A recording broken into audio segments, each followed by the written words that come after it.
2023 সালের এপ্রিল মাসে নাসরুল ইসলাম শিখার সাথে আমার পরিচয় হয়। এরপর ধীরে ধীরে তার সাথে আমার বন্ধুত্বপূর্ণ সম্পর্ক তৈরি হয় এবং এটি ছিল প্রায় 4 মাস। এবং এরপরে আমি জানতে পারি তার আসল পরিচয়। তবে কি ছিল তার পরিচয়, সেইটি পর্বে বিবাহিত ছিল, যেটি আমি জানতাম না, আমার কাছে লুকানো হয়েছে।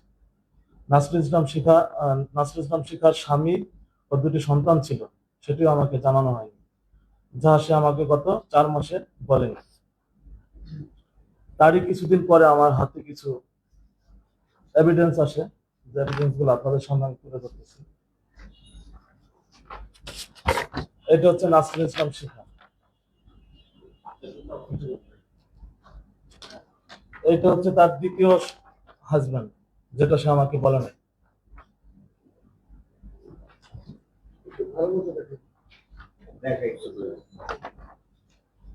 এটা হচ্ছে তার, ঠিক আমার সাথে যেটা ঘটতেছিল 3য় নাম্বার। এটা আমি এসব আমার কাছে তখন চলে আসে।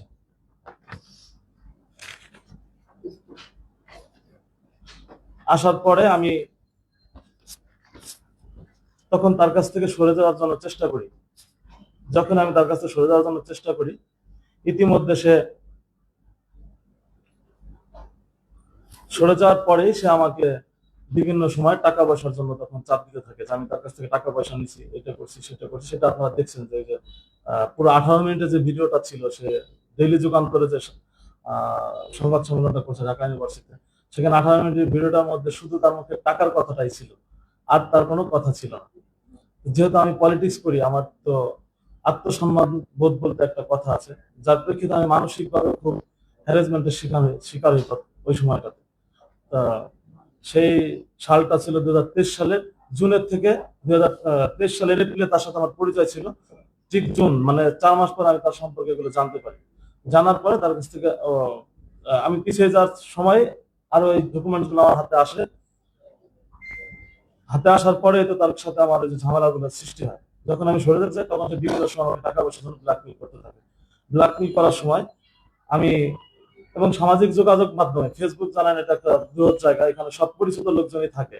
সে তার প্রথম স্টেপ ছিল ফেসবুকের মাধ্যমে আমার ফ্রেন্ড লিস্টে কারা কারা আছে সেগুলো দেখে সে তাদেরকে ফ্রেন্ড রিকোয়েস্ট পাঠানো এবং আমার সম্পর্কে বিভিন্ন ধরনের প্রোপাগান্ডা ছড়ানো। এটার বিরুদ্ধে দেখতেছিলাম যে আমার দলীয় এবং নিজের মানসিক এবং সামাজিকভাবে আমি ক্ষতিগ্রস্ত হচ্ছি। তখন আমি তার সাথে একটা আমার এলাকারও কিছু লোকজন তার সাথে ইনভলভ হয়ে যায়, যেটা ইতিমধ্যে তাদের টাকা পয়সার বিনিময়ে তাদেরকে সে ভাড়া করে, কিভাবে করে আমি জানি না। আমি তাদের মাধ্যমে একটা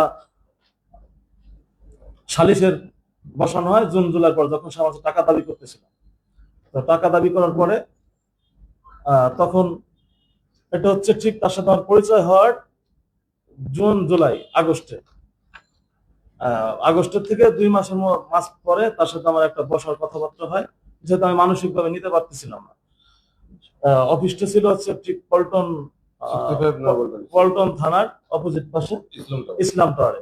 তো তখন আমার এলাকার কিছু লোকজন আসে, আসার পরে তাদের সাথে আমাকে দাবি করে যে আমার কাছে সে টাকা পাবে, 6 লাখ টাকা পাবে। তখন আমার সাথে তার বিয়ে শাদী কোনো কিছুই হয় নাই। 6 লাখ টাকা পাবে, তার সাথে আমার সম্পর্ক ছিল এই দীর্ঘদিনের সম্পর্ক ছিল, এরকম বলতে থাকে সে। কিন্তু আমার সাথে সম্পর্ক জাস্ট ফ্রেন্ডশিপ সম্পর্ক ছিল 4 মাস। এটা একটা আমাদের মধ্যে যে একটা রিয়েল এস্টেট কোম্পানিতে জব করে, জমি জমা পারবা, সেখান থেকে আমার তার পরিচয় হয়। হওয়ার পরে তখন আমি ওই অফিসে যাই, ভাইদের অফিসে। তখন যাওয়ার পরে দেখি আমার এলাকার 2টো লোক ছিল, সিরাজুল আর হচ্ছে জাহিদ নাম। তো তাদের সাথে যোগাযোগ করছে এবং তাদের সাথে তার টাকা পয়সার লেনদেন হয়েছে, ভাই এটা তো আপনি জানেন না, এটা আমার পাশের লোকটাও সে জানে, লেনদেন হয়। তো এখানে একটা সালিশের মাধ্যমে একটা কথা হয় যে হ্যাঁ, তার সাথে আমাদের ফ্রেন্ডশিপ সম্পর্ক ছিল, এটা যা ছিল না ছিল আজকের পর থেকে এটা ইতিকাম্য। এর প্রেক্ষিতে তারা ওইখানে 7 লাখ টাকা একটা ব্যাংক চেক, একটা স্টাম্প আমার কাছ থেকে নেওয়া হয়, যে এই পর্যন্তই সম্পর্ক স্থগিত, বা যে পারপাস লেনদেন ছিল এখানে 7 লাখ টাকার বিনিময়ে সবকিছু সমাধান। সেই তার একটা স্টাম্প আমার কাছে তৎকালীন করা হয়। স্টাম্প হচ্ছে এই স্টাম্পের মাধ্যমে, স্টাম্পটা হচ্ছে নভেম্বরের 30 তারিখে 2023 সালের নভেম্বরের 30 তারিখে, তার সাথে আমার ওই যে পর্যন্ত সম্পর্ক হয়েছে ওইটাই, টাকা দিলে সে মিটে যাবে, এই স্ট্যাম্পে তার একটা সিগনেচার করা। এবং কয়েকজন সাক্ষীর বিনিময়ে, সাক্ষীটা কে, কয়েকজন সাক্ষীর বিনিময়ে। ঠিক 11 তারিখে আমি তাকে যখন চেক, ওইটার প্রেক্ষিতে, স্ট্যাম্পের প্রেক্ষিতে আমি তাকে চেক দিতে যাই, 23 সালের ডিসেম্বরের 12 তারিখে এই চেকটা আমি দিতে যাই, 4 লাখ আর 3 লাখ চেক দুইটা দিতে গেলে আমি ওইখানে যাই, দেখি আওয়ামী লীগের কিছু লোক এবং ডিবির, পুলিশের, যা মাত্র আমাকে এদের অফিসের মধ্যে, মানে ওদের অফিসের মধ্যে গ্লাসটা লাগাই দেয়। আমি চেকটা নেওয়ার পরে পরে দেখি তার কাজীও রেডি, কি তো 30 লাখ টাকা কাবিনে বিয়ে করতে হবে, না তুই এখান থেকে যেতে পারবি না, তুই পুলিশে যাবি। ইতিমধ্যে জানেন, যেহেতু আমি তৎকালীন বাংলা কলেজ ছাত্র দলের সাংগঠনিক সম্পাদক, আমি তার কয়েক মাস আগে আমি জেল খাইতে বেরোছিলাম, যে পার্টি অফিসে ক্র্যাকডাউন হয়েছিল যে 23 সালের 7 ডিসেম্বর, ওই সময় আমি 65 দিন জেল খাইতে বেরোই। তো অনেকগুলো মামলা ওই সময় ছিল। আমি ওই ভয়ের কারণে, যে এখন তো আমার বাঁচার উপায় একটাই, যদি আমি অ্যারেস্ট হই তাহলে তো আমার সামনে অনেক সমস্যা হবে, আমি তৎকালীন তার এই কাবিন নামাটা একটা সিগনেচার করে দেয়, তার একটা ভিডিও প্রুফ আমার কাছে আছে। তখন তারা আমাকে জোর করে, আমাকে তারা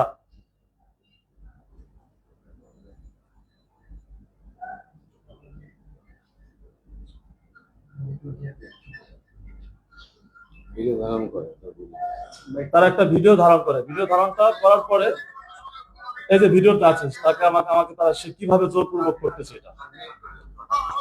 তখন ওইখানে একটা মুরব্বী, সে 30 লাখ টাকার নিচে কাবিন করবে না, ওইখানে এরকম কথাবার্তা হচ্ছে। তখন এই যে একটা মুরব্বী দেখেন আপনাদের সামনে, একটা মুরব্বী আসছে, আসার পরে সে আমাকে ওইখানে মানে বাঁচার জন্য সুযোগ করে দেয়। 3 লাখ টাকা কাবিনের ওখানে আমি সিগনেচার করার পরে আমার চেকটাও নিয়ে নেয়, আমি ওইখান থেকে চলে আসি। তারপর তার সাথে আমার, যেহেতু আমাকে জোরপূর্বক বিয়েটা করলো, আমি চলে আসার পর তার সাথে আমার দীর্ঘদিন যোগাযোগ ছিল না। যোগাযোগ না থাকার পরে সে আবার কি করে, পুনরায় আবার সেই সামাজিক যোগাযোগ মাধ্যমে ফেসবুকে আমার এলাকার যত ধরনের লোক আছে, যেমন পলিটিক্স করে আমাকে মানুষ চেনে, আমার মান সম্মান ক্ষুণ্ণ করার জন্য এলাকার মানুষদের সাথে তার যোগাযোগ হয়। যোগাযোগ হওয়ার পরে সে আমার ফ্যামিলিগত অনেক হুমকি দেয়। তৎকালীন তার ডিবির সাথে খুব ভালো একটা সুসম্পর্ক ছিল, ডিবির আশরাফ এবং ডিবির হারুন।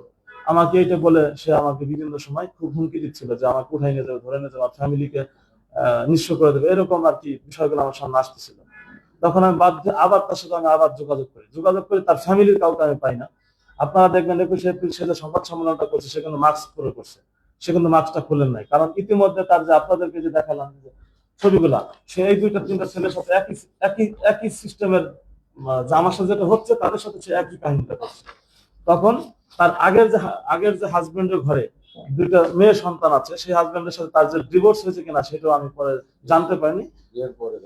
হ্যাঁ, ডিভোর্স হয়েছে কিনা বিয়ের পরে আমি জানতে পারিনি, যে তার সাথে আসলে ডিভোর্স হয়েছে কিনা, বা তার মেয়েদের সাথে তার কোনো যোগাযোগ নাই। পরবর্তীতে আমি যে কোনো ভাবে জানতে পারি তার মেয়েদের সাথে যোগাযোগ নাই, এইসব কারণে। কিন্তু তার ফ্যামিলি, তখন আমি চেষ্টা করছি তার ফ্যামিলির মাধ্যমে বসার দরকার, তার ফ্যামিলির সাথে কথা বলার চেষ্টা করি, কিন্তু তার কোনো ফ্যামিলিতে কেউ নাই, শুধু মা ছাড়া। মাকে আমি তো খুঁজে পাচ্ছিলাম না, মার সাথে যোগাযোগ করার চেষ্টা করি তার। তখন ডিসেম্বর থেকে 23 সালের ডিসেম্বর থেকে মোটামুটি 24 সালের আগস্ট পর্যন্ত, 24 সালের 5ই আগস্ট পর্যন্ত তার সাথে আমার এরকম ভাবেই চলতে থাকে। আমি তার ফ্যামিলির সাথে বসার জন্য চেষ্টা করি, এবং তার সাথে আমি এক পর্যায়ে চিন্তা করি আমার আত্মসম্মানের ভয়ে, যে দেখি এটা মিউচুয়ালি ভাবে শেষ করা যায় কিনা। আমি শত চেষ্টা করার পরও ব্যর্থ হয়েছি, কারণ তৎকালীন আওয়ামী লীগের লোকের কাছ থেকে শুরু করে পুলিশ প্রশাসন সবার কাছেই গেছে, কিন্তু যখন গেছে আমার কাছে সব এভিডেন্স গুলো দেখছে, তারা হয়তো আমাকে তখন ওরকম ভাবে কিছু বলে নাই, বলতে পারে নাই। কিন্তু আমাকে সবসময়ের জন্য একটা ভয় দেখাতো ডিবি, আমি সাংগঠনিক সম্পাদক, এই পোস্টটা থাকার কারণে ছাত্র দলের, এই ভয়টা আমাকে সবসময় দেখায়।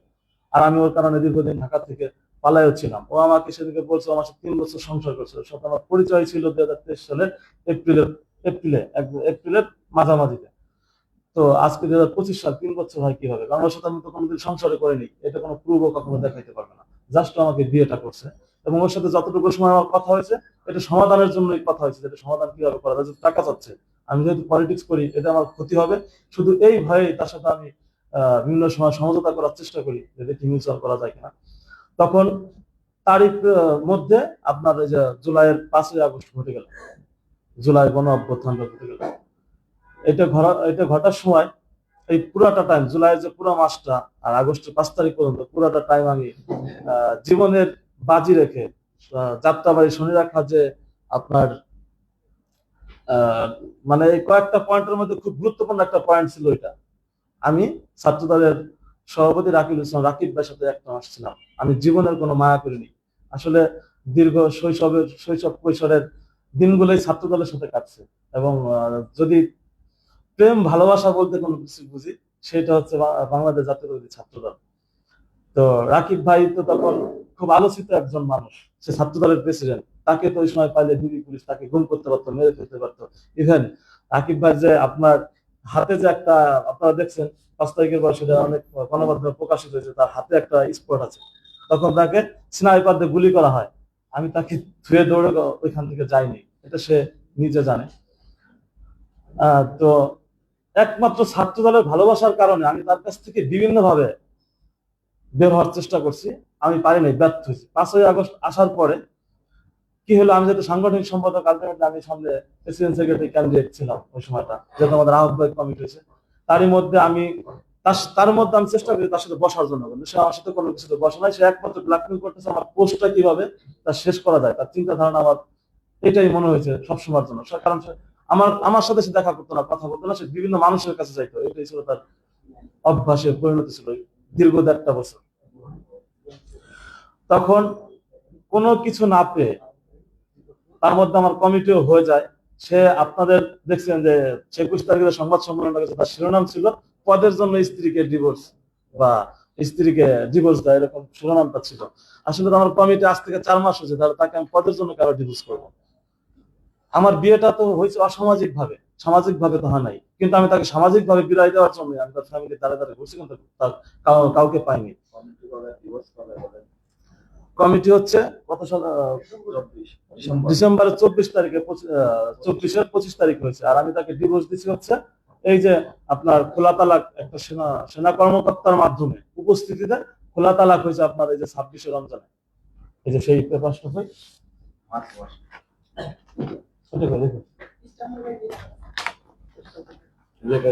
এই যে সে তার এইটা একটা সেনা কর্মকর্তার উপস্থিতিতে আমার খোলা তালাকটা হয়। এবং সেনা কর্মকর্তা এখানে অ্যাড হলো কিভাবে, যখন সে আমার দলীয় লোকজন কাছে যাচ্ছে, দলীয় লোকজন আমার কাছ থেকে যখন প্রুফ গুলো দেখছে, তখন তারা আমাকে সতর্ক করছে। কিন্তু আমি ওই ভয়েই, সে আমার কাছে টাকা পয়সা দাবি করে, ওই ভয়েই বলছে আমি টাকা পয়সা দাবি করে আমি বসার পরে সে আমার কাছে কি ডকুমেন্টস আছে টাকা পয়সা দাবি, তখন আমি দেখবো। তখন সে আবার প্রশাসনের কোন আইনের মাধ্যমে না যায়, সে সেনাবাহিনীর কাছে একটা কমপ্লেন আকারে গেছে। তার নাম lieutenant general, lieutenant colonel Faisal ভাই। সে আমাকে হঠাৎ একদিন ফোন করে যে তুমি আমার সাথে ক্যান্টনমেন্টে দেখা করো, শিখার সাথে তোমার কি ঝামেলা আছে। এখন আমি তার সাথে যাই ক্যান্টনমেন্টে দেখা করার জন্য। দেখা করার পরে নাসরিন ইসলাম শিখা নামে মেয়েটিও আসে। আসার পরে তখন সে বিস্তারিত শোনার পরে সে জানতে পার বিস্তারিত শোনার পরে তারটা তো সে বুঝছে আসলে এখানে কি করতে যাচ্ছে। তখন সে যেটা দাবি করছে, আর কম্প্রোমাইজের ভিত্তিতে সে তখন উভয় পক্ষের বক্তব্য শুনে সে বলছে যে তোমাদের তো সংসার করা এইভাবে সম্ভব না, তোমরা যে পর্যায়ে গেছো। আর আমার বিয়েটাও তো সে দেখছে জোরপূর্বক করানো হয়েছে। তারপরে সে 1 মাস টাইম নেয় আমাকে। তো কর্নেলের কাছে যাওয়ার আগে আমি তাকে কোর্টের মাধ্যমে একটা ডিভোর্স পেপার, একটা ওই যে 3 মাসে যেটা হয় আর কি, কোর্টের মাধ্যমে, সেটা আমি তাকে পাঠিয়ে দিয়েছিলাম। তো একটা পেপার সে হাতে পাইছে, পাওয়ার পরে সে ওই কর্নেলের কাছে যায়। তখন সে আমাকে বললো যে তুমি এটা উদ্ধার করো, এটা দেখি পারিবারিক ভাবে আমরা সমাধান করতে পারি কিনা। তখন আমি তার কথাটা রাখি, ঠিক আছে দেখি সে কি করে। ঠিক 1 মাস পরে যে এই যে রোজার মধ্যেই সে 10 লাখ টাকার কথা তারা সে বলে আমার এই সমাধানটা, কাজী অফিসে যায়, সমাধানটা হয়। তো তার একটা অডিও রেকর্ড আমার কাছে আছে, আপনারা নিতে পারেন এটা।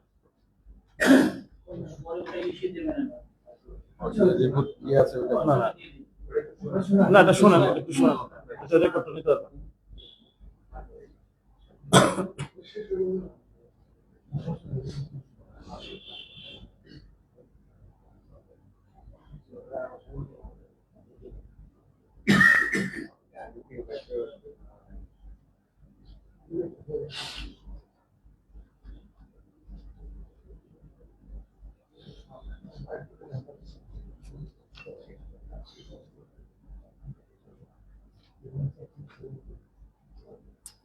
এখানে কি নেট পাচ্ছে না নাকি?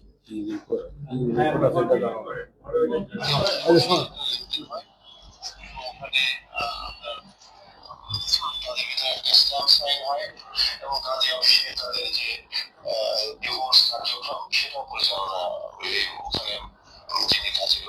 জি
না, না, পরবর্তীতে তার মাধ্যমে আমি তাকে সবকিছু বুঝে দেওয়ার পরে আমি তো আমার মতো স্বাভাবিক জীবনযাপন করি।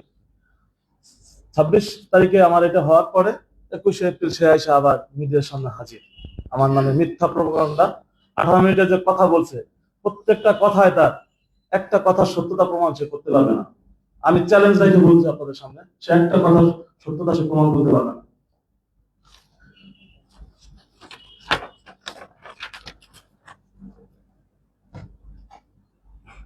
মামা এই যে সাগরুনি হলের মিল দোতলা আছে সাগরুনি হলের।